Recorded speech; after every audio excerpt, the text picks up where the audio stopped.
musim setahun ni banyak orang kena anxiety. Saya pun kena hari tu kan.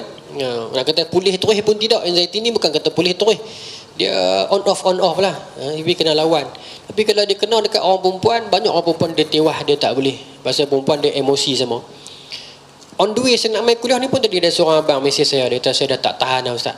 Hidup saya macam nak mati lah. Tengah malam saya rasa macam malaikat maut nak main. Dia tuan-tuan, anxiety ni dahsyat. Dahsyat. Kalau kita ni seorang yang rasional pun, kalau kita kena, kita jadi irrational juga.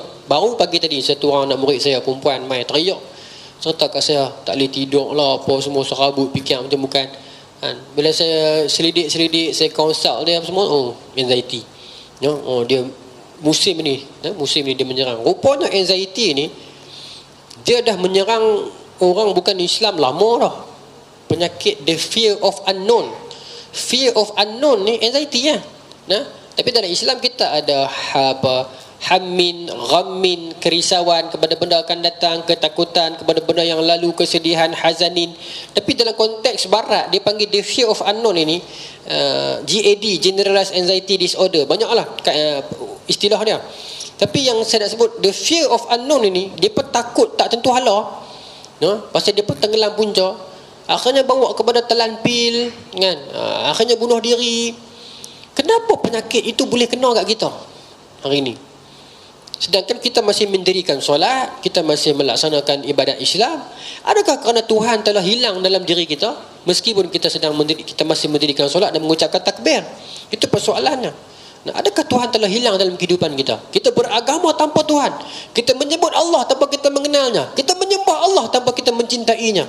Bila Tuhan hilang dalam diri kita tuan-tuan, maka kita akan hilang diri kita.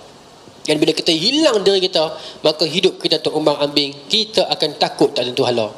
Kata kat orang, saya pun anxiety juga. Tak saya pun lebih kurang. Mana nak tahu? Kan? Tapi ialah kalau kita tanya orang medik, dia akan kata lah, anxiety ni dia main daripada gastrik, main daripada perut. Tentulah kan. Saya pun duk jumpa doktor ramai dah, duk cerita lah. Cuma di sudut Islam kita kena akuinya. Sebab anxiety ni bila dia main, dia akan takutkan kita tentang mati. Yang tu ya, tanyalah siapa pun, dia paling takut mati. Tapi kalau kita fikirkan, kalau kita switch balik pemikiran kita, mati itu bukan kesudahan tetapi the next destination, maka kita akan sedikit lega. Kita akan sedikit kurang kesusahan kita. Kita akan kurang. Percayalah, saya didik diri saya macam tu. Ni nanti yang nak tengok video ni ramai yang anxiety ni, percayalah, dia cuma next destination. Takut kah, tak takut kah, tetap akan hadapinya. Kita jangan minta lah kita nak mati bila lagu mana pun. Yang penting kita mati dalam keadaan Allah terima kita, itulah cukup.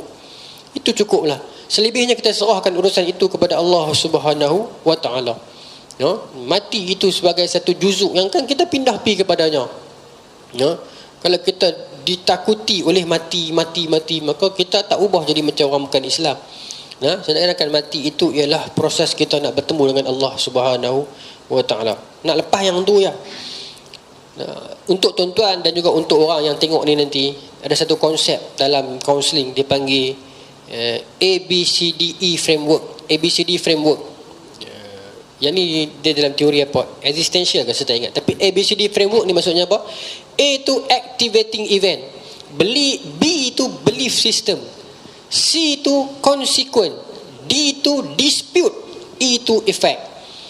Masalah adalah ni, bila orang kena GERD ataupun anxiety ni, activating event, benda yang activate perasaan itu ialah, contohlah dia nak jatuh ataupun dia jalan pergi mana, tiba-tiba dia pening nak terbalik. Itu activating event. So belief system dia apa? Sistem kepercayaan diri dia ni, dia habis, aku nak mati dah, aku ni loser dah, aku ni helpless, tengok anak-anak dia masih kecil, aku tak mampu nak bawa anak aku pergi sekolah, aku duduk di rumah saja, aku takut kat orang ni, aku takut kat orang ni. Itu belief system dia. Dia rasa dia loser. Si konsekuen dia akan bawa kepada sakit dia lebih teruk. Daripada dia anxiety kosong, dia bawa kepada anxiety yang melampau. Dia bawa kepada paranoid. Dia tengok orang buat status ke WhatsApp, dia rasa macam orang tu kata kat dia, orang tak kata kat dia pun. Tuan-tuan habis sembahyang segi syak, tuan-tuan kasih mang, isteri ramai-ramai. Tiba-tiba keluar seorang, dia tengok, dia pun tu tak ada lain kata kat aku tu. Tak kata kat dia pun, tapi dia ni dia contoh tuan-tuan, tak kenal siapa kan. Tak kata kat dia pun, tapi bila orang nampak berkumpul yang ramai-ramai, dia rasa macam tu tak ada lain kata kat aku tu.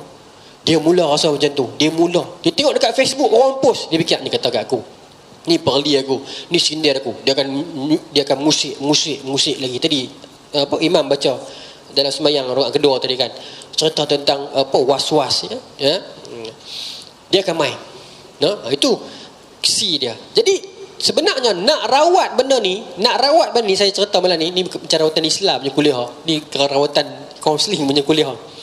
Nak rawat benda ni selalu orang akan rawat activating event tu. Rawat macam mana tak mau bagi terbalik, rawat macam mana tak mau bagi jatuh, rawat macam mana tak mau bagi pening. Salah. Selagi mana dia rawat selagi itu penyakit itu tidak akan hilang. Rawatan sebenar bukan pada tapi pada B, belief system. Sebab tu ada D tu, dispute belief system dia, yang kata dia loser, dia lemah.